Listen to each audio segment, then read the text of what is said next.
Give a quick round of applause to Josh, our Rhizome producer. He's made all this possible. And I'm gonna let you all mostly introduce yourself, but please give a hearty round of applause to our panel from DC Public Restrooms.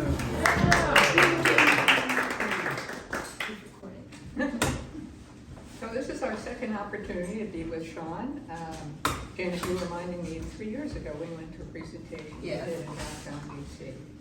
And it's fascinating to see where you've come, John. Thank you. So, yeah, we do have something in common, but I could start by saying that we are an ecumenical group. George is Buddhist, I'm Jewish, and Janet is Christian. But we all have something in common. When we gotta go, we gotta go. We also have a few other things in common. All three of us are seniors. When we get older, our bladders get smaller, which means that we have to go urgently. George is diabetic, and so through the medications he takes, when he has to go urgently. And Janet and I, sharing with two of you are women, and not sure if you're aware, but women who keep their bladders too full can risk getting urinary tract infections and can lead to kidney failure. So there are a lot of needs for public restrooms. I'm going to ask us to each briefly present ourselves. I'm going to start with Janet. My name is Janet Sharp. I am here because I feel that restrooms are necessary, because everybody in this room and everybody out in this world, sooner or later, Mother Nature is going to call. And we need restrooms in strategic locations, because I don't care your age, I don't care your sexual identity, what you call yourself, you're gonna have to go. So we need bathrooms that can be used by everybody 24/7, they can be clean and safe. George, what brings you to our group? My name is George, and I was living in Australia, in Europe, for 20 years. As a Buddhist monk. I was living in the monasteries. And in 2014, I come back and I established in Washington. But I found that my pension is low enough, so I became homeless. I live in the street. Yes, when I noticed that you need bathrooms. So when you live in the street, you find that other friends can live in the street. And with these friends, I found the Mary's Kitchen. So Mary's Kitchen was the PFFC, and it's a group helps homeless. So in 2015, I started this group, and I became member of DC Public Restrooms. So because I know, okay, you need and the NICE needs the restrooms. So now I am member, and I try to finish this project. Is very important. For example, for me, diabetes needs to go frequently. And there are other people in the streets, anywhere, yeah. Not only here, also in other countries. So it's very beautiful project, planning to do the public restroom. So I'm Marcia Bernbaum. I was conceived, born and raised in Latin America. And then my husband and I became members of the United States Agency for International Development, service officers, served overseas, serving the poorest of the poor. And after I retired, I decided there was a need for helping people with needs in Washington. And as a volunteer, I became a member of the People for Fairness Coalition, which is a group of people who are homeless, began as homeless, and their objective is to end homelessness in DC through advocacy, outreach, and peer mentoring. And this is where the story begins. So we'd like to just, Shawn has asked us to tell our story. We have cards and other information. And it's been an interesting journey, something having worked overseas and having designed and implemented projects to support advocacy, I never realized I'd be doing this, and I never realized it would be so challenging, so much fun, and so hard. So, I had recently become a member of the People for Fairness Coalition in 2014. Being an applied cultural anthropologist, I felt it was important to listen and learn. I was dealing with communities of people who I'd never dealt with. And then one day a guy came in and put up a big sign saying there were no public restrooms in Washington. Something I had never thought of. And like many of you, probably you can walk in and out without much difficulty. And so I got on the internet, I schmoozed around, I found a model, and the next thing I knew, I was being told by the head of the group that I couldn't just come and take away. I had to get a project going. So I carried out a feasibility study. And out of that feasibility study, we came up with an objective. And our objective was, our goal was clean, safe public restrooms available to everyone in needed areas of DC. And my assignment was to form a group and work with this group where we would all learn together. And indeed, it was a learning experience. George and Janet were among the first. We have other members. So we began with 3 fundamental principles, guiding principles. First of all, access to clean, safe public restrooms is a human right, as declared by the United Nations. Secondly, everyone deserves access. And one of the things that I had never realized was how many people are restroom challenged, a whole long list. We are among the few, people with Crohn's and colitis. If you have little kids, small bladders, the list goes on and on. And third, we didn't want to reinvent the wheel. We decided, using a research-based mode, that we were going to learn from elsewhere. We're not coming in with anything new exciting. We're going based on proven experience. So the first thing that we did was, we knew there was an issue with public restrooms in DC, but we needed some basis for credibility.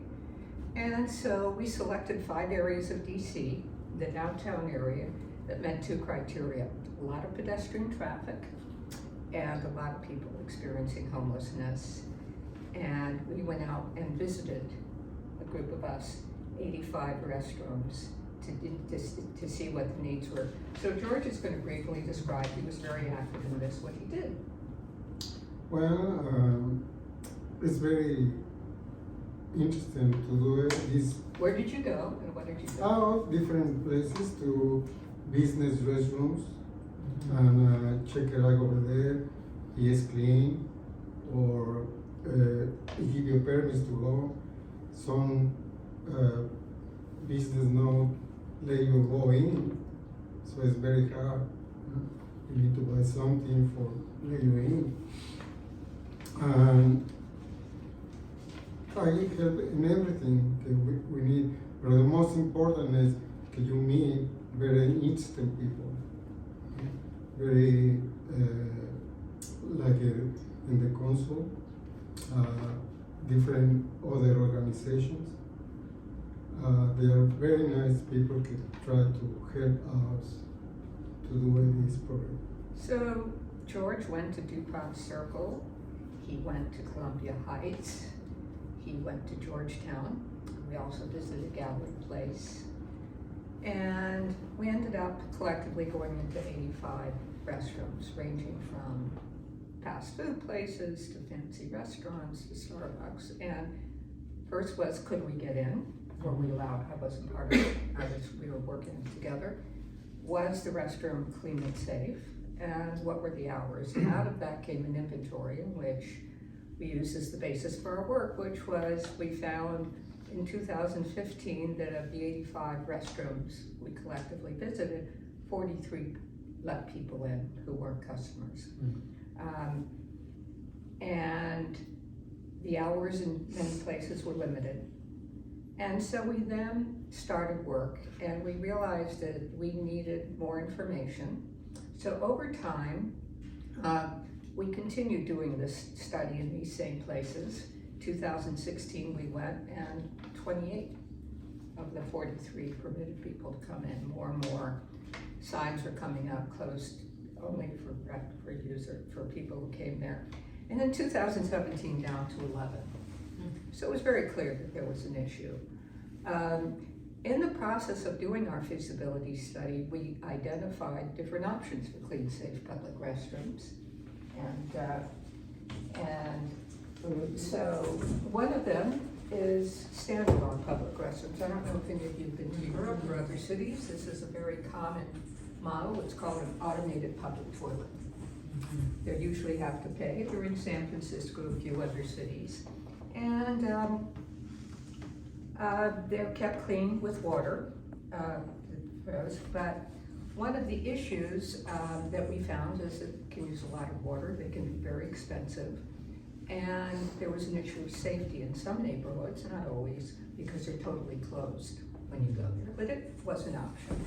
The other option that we personally became very interested in, I'm not very sure if you're familiar with, is called Portland Loo. So this was born in the early 2000s in Portland, Oregon. One of the council members went to Italy and came back and said, wow, there are just a lot of restrooms there, and we don't have any.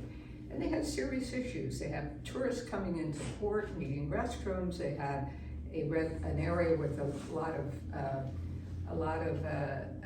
nightclubs at night, and a lot of people experiencing homelessness. And the business sectors and others all got together and said, we need something. So based on everything that they learned from elsewhere, they designed something that was simple, much less expensive, built with standard parts, and both are accepted to water and sewer.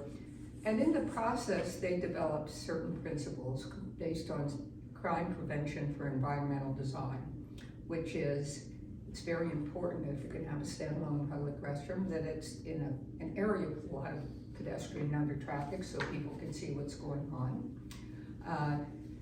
It needs to be very visible so that people can see it.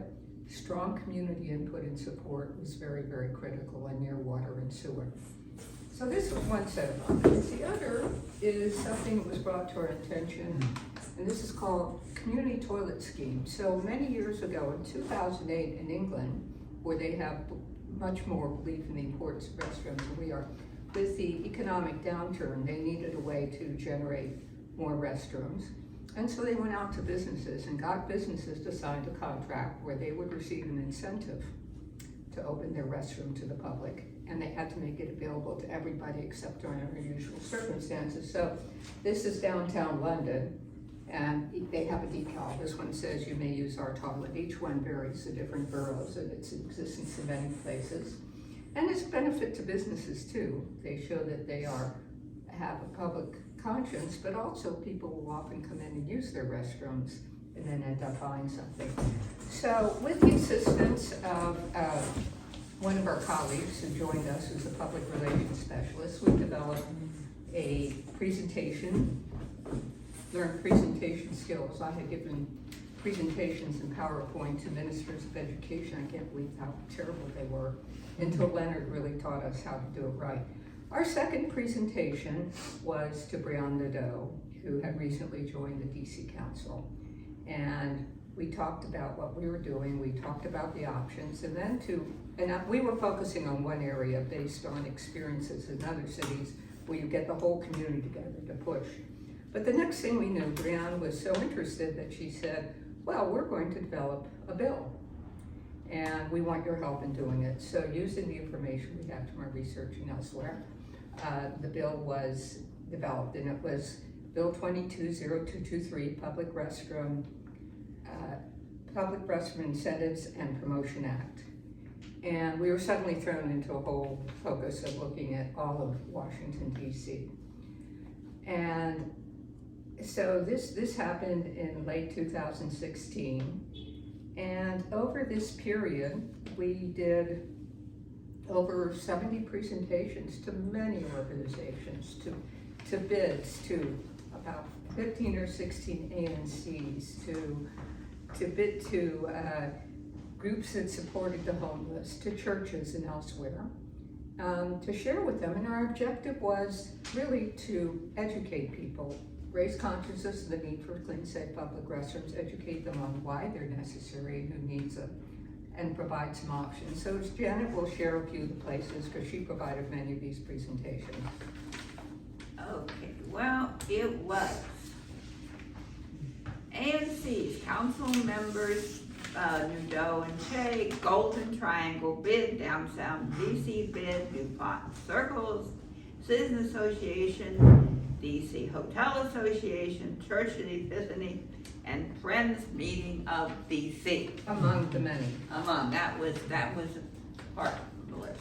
And we were, by this time, we had all become very passionate. We met weekly. And one of the things we learned along the way is, in addition to having good solid research base, I'll tell you about some of the other research we did, was the importance of being able to deal with challenges that came up and adjust our strategy. So we also did over 60 testimonies to the DC Council, us and others, and to many, many different committees, arguing for the importance of restrooms, and then when the bill came through, advocating for the DC Council to pass them. And George, would you like to read the list of the ones that you did?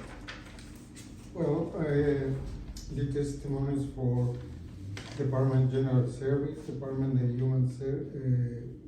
General Service and Human Service, Department of Health, Department of Small and Local Business Development, Deputy Mayor for Health and Human Service. Janet? And yourself. Okay, Department of General Services, Department of Human Services, Department of Transportation and Environment, and Department of Housing and Neighborhood Revitalization. And along the way, we picked up some wonderful advisors, Leonard Greenberger, who's our PR specialist, Kate Coventry, who worked with the DC Fiscal Policy Institute, working on homeless and housing issues, who was able to guide us on how to deal with the DC Council and how to gain their support, and then with the administration. Mark Friend himself with Crohn's and colitis. He came in very enthusiastically and has made a number of connections with different organizations. Beth Merricks, who lives in DuPont Circle, is a cyclist, is very active with the DuPont Circle Citizens Association, DuPont Circle Village. So we had a very nice cohesive group. Along the way, we also realized it was going to take some time for this to happen, so we decided we really didn't want to wait. And while our interest was clean, safe public restrooms for everybody, even though we came out of a group of homeless, we decided that there were a lot of people experiencing homelessness who particularly were challenged. You probably may or may not be aware, we're dealing with the district, we did deal with Maryland, that if you're caught urinating and defecating, there's a fine of up to $500 and 90 days in prison or both. And many people experiencing homelessness didn't have that. So we developed a little palm, and we went to each area, to Georgetown, to the Shaw area, downtown DC, Foggy Bottom, and we listed the restroom, the places that were available, the hours that were available, and whether they let people bring in their bags, which was important. And this was very helpful. We distributed over 3,000 of them. So eventually, I went and did further research to learn about the experience of the Portland Group, because it had already been in existence in a number of areas. I wanted to know what worked, were they using the principles, what issues did they come up with, and I learned more about the community toilet scheme. So fast forward, the law was passed, the bill was passed unanimously, it became law in 2019. And we began implementation on October 1st of 2019. I'll go into what the law and bill said, and then we hit COVID, and we got delayed a couple years. So we attracted a lot of media attention. It was kind of fun. We had several articles in the Washington Post. I did an op-ed, others came in. We were on Kojanambi show several times, A1, which is an international network, Curve DC, DC List, the Hill Rag, and we were able to get a lot of interest around this topic. So, George, you produced some articles. What were they in? Great Washington, ABC, Channel 7, Local News, Rojo Navamadi, S3, Sense. Yeah, and The Janet. other- And also, I was in on the collaboration for Greater DC Washington, the ABC Channel 7, and Street Sets. We were a team. So what was this law? And we've become very close.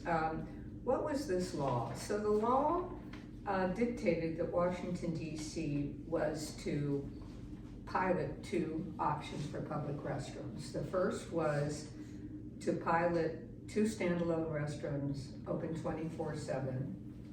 And after a year, follow how successful it was. And if it was effective and successful, there's money in the budget to expand it by 2 new restrooms every year. And the other was based on the community toilet scheme. It's called the Community Restrooms Incentives Program, which provides incentives to businesses to open their restrooms to the public. And that's to be carried out by a BID, a Business Investment District.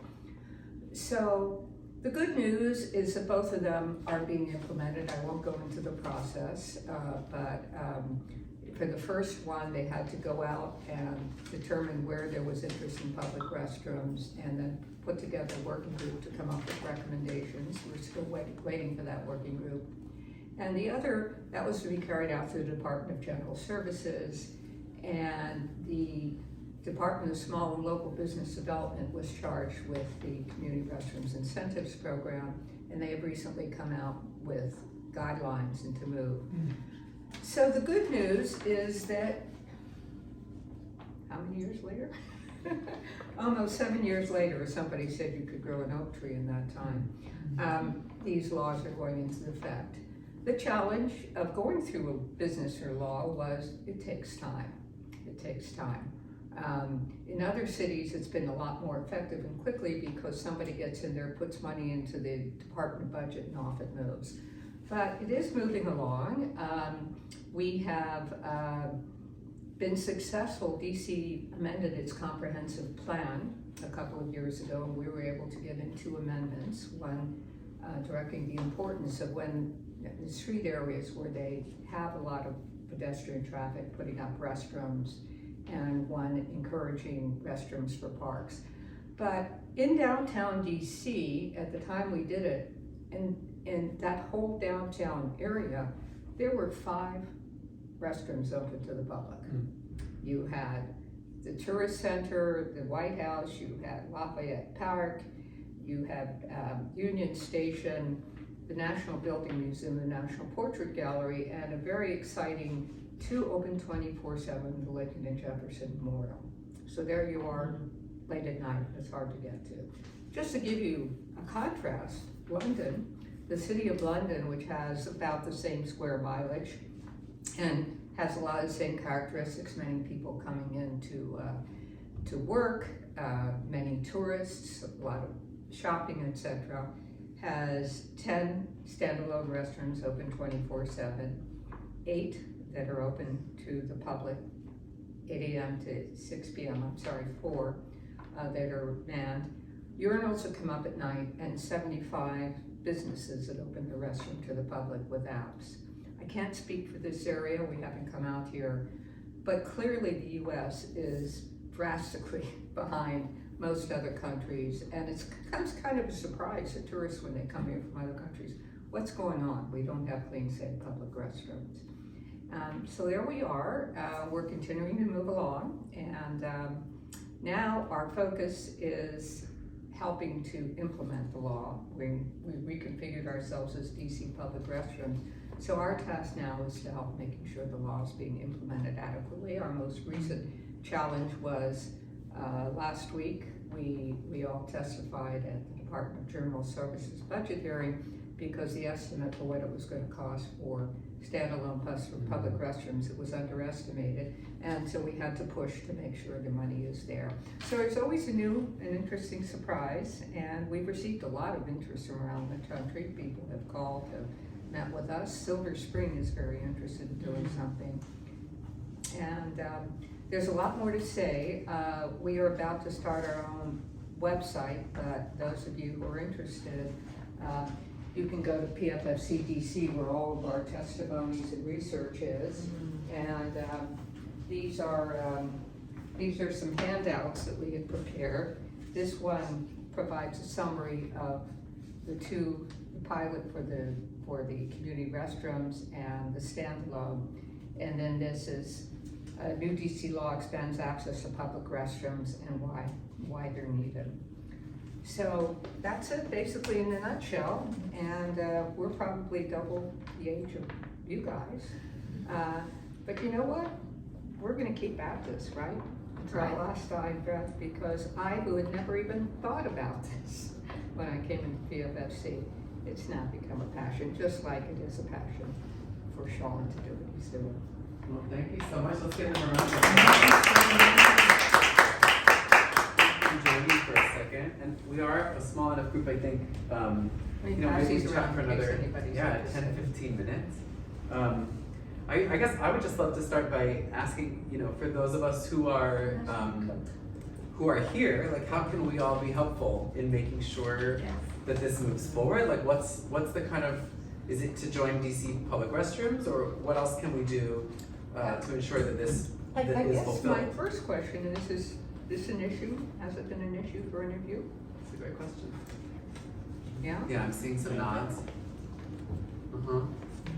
What challenges have you found finding clean, safe public restrooms? One thing I've noticed, especially after COVID, a lot of restrooms that previously been open to the public, both public buildings or private, were closed for COVID, and some of them have opened again, some of them haven't. But I think I kind of keep a mental map of like if you got to go, where can you go? And some of those went away for a long period of time. I love that question. I just am curious, do others have that mental map? Like when you're around DC, do you know, like, yeah, everybody's nodding. I'm so new to DC, so I don't have that yet, but I definitely relate to that in New York. So all of you are white, and all of you are fairly nicely dressed. And if you walk into a place that says restrooms aren't available to the public, chances are they'll make an excuse for you. We went out to look at discrimination. I was me, and one of our people who then was living in a tent, who didn't look very messy, we got him messed up, and we went into places and looked at discrimination. So a lot depends on who's behind the counter. They're gonna size you up. We went to Clyde's, which is a fancy restaurant and gallery place. First time we went in, I was allowed in, and Robert wasn't. Second time we went, there was somebody else who let both of us in. But we have a city with people from so many areas, with so many different colors of skin and dress. It really is embarrassing that it's a world-class city. We have hardly any restrooms. We don't have an app that tells you where it is. Australia has an app for restrooms, public restrooms all over the country. So does Great Britain. And here we are. It's really quite amazing. So should we be showing up at the meetings? No, or? at this point, we aren't having meetings. Anybody who wants to become a member of our committee is welcome. We are on a sort of a low-key thing for the moment, because we're waiting until the activities, until we need to get involved once the implementation begins. One of our responsibilities that we've taken on will be to follow, see how implementation is going. And we welcome anybody who wants to become a member. We, at this point, if anybody is interested, it's what can you do to help us? And each person comes in with their interests. We have a group. We send out information to a large number of people to keep in touch. But yeah, if you're interested, I didn't bring my email address, and I should have given you that information. But if there's something that you think you'd like to participate, you can participate as little as much as you like. So it sounds like the good news is things are really rolling. They're And this rolling. isn't a situation that actually needs Exciting. sort of pressure, yeah. I was curious also, Rob, to your question on the COVID front. You know, I think COVID made it much more clear to all of us the importance of hand washing. And I noticed for myself, like while some of these restrooms were closed, it also created access particularly for hand washing facilities that might have not been available before, often standalone, downtown, other places. But would you say overall that COVID has helped or hindered your efforts? Well, you know, it's an interesting question. And or just like raise Many- attention to the well, issue? Ironically, it helped people experiencing homelessness Yeah. because they put up a lot of porta potties around, and so suddenly restrooms were available. But yeah, of course, it is an issue now. One of the advantages, by the way, of the Portland Loo, just in terms of times of COVID and elsewhere, is, got the wrong way, is that it has slats, and so air circulates. And one of the concerns was the particles getting in the air. And the other is it has a hand wash outside. But you're now seeing hand washing stations and other things outside. Yeah. Yeah, thank you. You mentioned the apps. I know when I advertised for this, there was a company that contacted me called Throne. I'm curious, yeah, Throne so Labs. they have 2 standalones now that are one on each side of the river downtown. And it's an app, and my sense was, maybe you know more, Sure. that you pay and then get some credits and they're cleaned, and or if they're not clean, you send a report. If I bring it up when I brought it up on my phone the other day, one bathroom was clean and ready to use, and the other said it was not clean. Now, obviously, they need more than 2 to really make an impact, but I'm curious if you think this is a good plan, and also how something that's app-based, that's also financial, does or doesn't address particularly the experience of those who are experiencing homelessness. You know, any and all access to clean, safe. Safe is important. Public restrooms is important. Yes, we're familiar with Throne Labs. We think it's a great idea. It began out of Seattle. It functions like a porta potty in that you don't have to have water and sewer. You can pick it up and move it around. But it's very, very nicely designed. I have the app on my phone.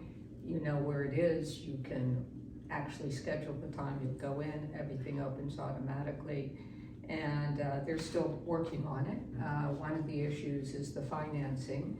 But yeah, any and all opportunities are important. We're not really big on porta potties except for putting them up for occasions. And for example, in Boston, where my grandkids are, most of the parks at least have a porta potty in the summer. We don't even do that. So you mentioned a lot of the both national and international influences for this work. You know, Portland, sort of these models of Australia with their apps, London. Where do you think this issue is headed nationally? Because it seems like our country is really the furthest behind in a lot of this. So do you see that this issue is its profile is growing nationally, and that we should see more of this, or is it such a stuck problem? If you go back to the 1900s, there were advocates in Washington like us, and they were responsible for having comfort stations put in, which were buildings which had a section for men and a section for women. And they were open 24/7, and they were free. And over time, by the 50s, there were signs saying that these were dens of sexual perversion because people could go in. And little by little, they were removed. New York City used to have many restrooms, and they went down. So what happened in the latter part of the 1900s is restrooms went way, way down. There is an interest now, but you know what? What's really critical is advocacy. It's people at the base making a lot of noise, but doing it in a way that's relevant. I think our approach has been helpful because it's credible. We're not coming up with cockeyed ideas, we're coming out based on others, and we're happy to share our materials. Yes, we are seeing more and more interest, but we have a long way to go. Yeah, and you brought up New York, where also I believe the legislation occurred that made paid toilets illegal at some point in this country, which was actually a feminist issue. So it's a very convoluted, sort of confusing history, but basically they wound up being taken out because it was like, that's women pee more and that's gonna cost them more, and therefore there should be no pay toilets. And the assumption was that free toilets from the government would appear, and they didn't. And so it's just like, but now we also can't have pay toilets, or things must be changing around that if we see these apps and stuff. But yeah, any other questions from our gatherers? I have a question. Mhm. How's it going with the community toilet scheme? Are there lots of businesses participating in? Well, if you go to Europe, if you go in, I'll give you our website, the study I did on the community toilet scheme in 2018, where I went to 5 boroughs to look at the characteristics and how it operated. It was going quite well. And most of the boroughs themselves had a website that provided information on different types of restrooms, including community toilet scheme. In our case, it hasn't started yet. It won't start for a while, and there's been a lot of interest in other cities, but it hasn't really gotten started. But it makes a heck of a lot of sense. So that was the community toilets. What about the pilot projects? And I was curious too, you said if they're successful, what's the metric of success for those public pilots? We haven't really developed them yet. I mean, the success is that people who use them find them attractive, that they haven't created problems with safety, that there haven't been a lot of police reports, but we haven't really started working on the metrics yet. Mm-hmm. Yeah, interesting. Well, I remember when we were first started this issue, we had, I don't know which group we were talking about, but we had one man in particular.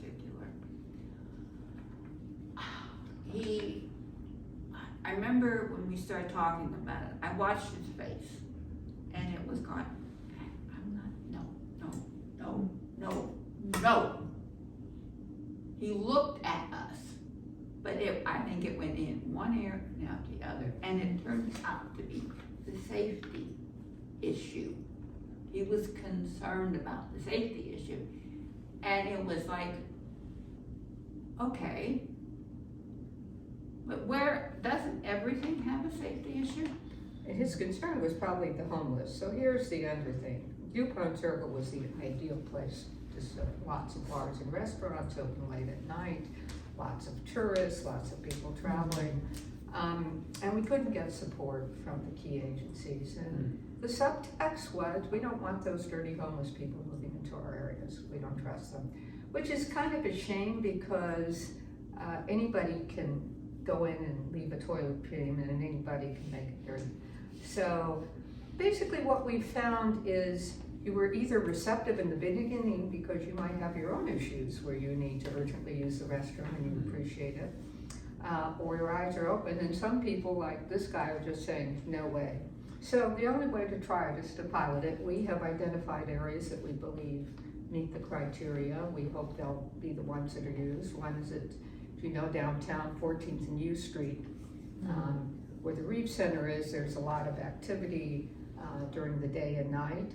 And the other is up on H Street corridor, where in Northeast, where there's been an increasing amount of activity, Gallery Place. But the important thing in piloting it is to make sure it's an area where it's safe. And I think that is so important. If you don't put it in a place that's open and visible with a lot of traffic, and community support, community or the eyes and ears during the day, and then at night police will come by or they'll have a security person who just happens to circle. It's important. Thank you so much. Any other questions that are out there? Is there an example in the US that you think is I'm sorry, I'm a little hard of hearing and I can't hear you when you have a mask. Can you take your mask off for a moment? I'm just, it's a little hard. I have a quiet voice too. What is the city that you would grade the highest in the United States? Or is there one that, you know, you think we can emulate at least at the first stage? That's a really good question. Portland has put in a lot of Portland loos, and there's a lot of activity there. Each city has handled it differently. San Francisco has put in a lot of automated public toilets. And I was at one near the wharf, which was just near the pier, which was great, but they've run into serious problems downtown because of the location. So I wish I had a sterling example. I don't. Every city is grappling in its own way. We do see, I think a lot of cities are trying and or know that they have a problem. You know, like the first step is know you have a problem. And certainly there's been, I think San Francisco has seen its response because there was a very famous poop map that was shared online that just showed that like San Francisco is covered in shit because there was no place for that shit to go from so many people out there, particularly the houseless population that was there. And I'm curious too, because some of those cities like San Francisco, Seattle have also seen initiatives for communal or public showers that are available. Is DC doing anything like that to offer bathing? And that's been a wonderful initiative that began in San Diego with portable vehicles that move around that have showers and toilets. It requires commitment. Let's just be very blunt. What it needs is somebody at the top who's committed, who's willing to put the money in and realize that it's a good financial investment. Interesting. So going back to that advocacy, maybe it's like wherever we have an ear of power to just say like, are you familiar with this bill? This is a good thing that should be happening. I also think what you all have done is such an amazing model for anyone who has an advocacy project. I want to offer too that Flush, out of Portland, Public Hygiene Lets Us Stay Human, PHLUSH Flush. They have a public advocacy toolkit, and I've got cards from them where you can find their toolkit if you want to learn more. But maybe just as a closing, and maybe from each of you or whoever likes to share, if there's one piece of advice you have for folks who have something a change they want to make, you know, there's shit happening, they want to see it transform. Well, when I looked at the law that says what the law is, if you're caught in the district, you go before a judge, you get a ticket. Okay, the option for somebody who is homeless or low income, the possibility of spending 90 days in jail and a $500 fine, or both, when you don't have money and you don't have an income. I'm sorry, I don't care who you are, we all have to go. And I'll admit, I've created a few puddles. I've been in 27 states in Canada. And I think I've created a few puddles in my life. And some food. Yeah. And I've gone behind dumpsters, behind bushes, and not anymore. I don't want to. George? Well, it's for me it's very interesting because, for example, Burma, Birmania, Myanmar now, they are public restrooms. You know, it's only a small room and only a hole, water and one towel. That's all. But anywhere in Birmania, they are this kind when it's all the time. So for me, was surprised that here there are many visitors and no offer this kind of service. It's an issue of personal and public safety, and even if it's not an issue for you, think of millions of people that will not leave their houses to go jogging, to go to a park, to go shopping, because they're not sure they can find a public restroom. And I think that's really important, the consciousness that even though we might not personally have an issue, there are many other people who will have that. The embarrassment of having an accident, the shame, the potential of getting and it's true in most cities, that it's a misdemeanor, and it's critical for one's personal health. Thank We you. all poop and pee, right? That's right. I didn't even open my jacket all day. I've been hiding this in. I just wanna close and honor your perspectives and your wisdom and sharing this for us.